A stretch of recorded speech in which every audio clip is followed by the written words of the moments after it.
Hi, I'm Westerly Luth, here to share my team's poster. Asynchronous online focus groups have potential benefits for medically vulnerable populations, including eliminating disability and travel-related barriers, facilitating participation via technologies such as eye gaze, allowing participation at people's convenience and from any location with internet, and facilitating confidentiality and anonymity. Further, asynchronous online focus groups can generate data on both individual and shared experiences. Using ALS Talk project data, we investigated the effectiveness of asynchronous online focus groups for people with ALS and their family caregivers. Data is drawn from 7 asynchronous focus groups hosted on the iTracks platform. Groups were moderated 7 days a week for 14 weeks by 2 alternating moderators. Participants responded to discussion questions, moderator probes, and other participants in a threaded discussion format.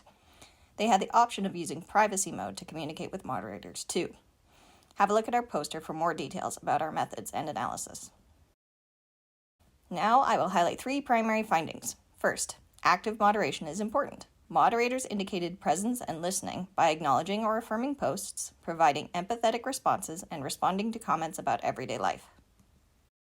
In addition, moderators used specific probing strategies to elicit clarification or further information and encourage group interaction. Moderators repeated back parts of participants' responses, quote, "Can you tell me a bit more about what those pat answers looked like?" They summarized and asked for feedback, quote, "It sounds like you're saying virtual works for some things, but not for everything. Does that sum it up for you?" They referenced other participants' experiences, quote, "This has been raised by family members and caregivers in other groups. Do you have any suggestions for how the ALS health professionals can address this challenge?" They also explicitly invited group input. Quote, "Here's a question for the group. Did other people have a similar experience?"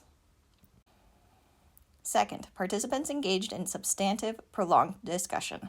Mean participant post length was 111.48 words. Conversation threads were 1 to 11 posts long, and nearly half were 3 or more posts long. Participants used the platform's privacy mode infrequently.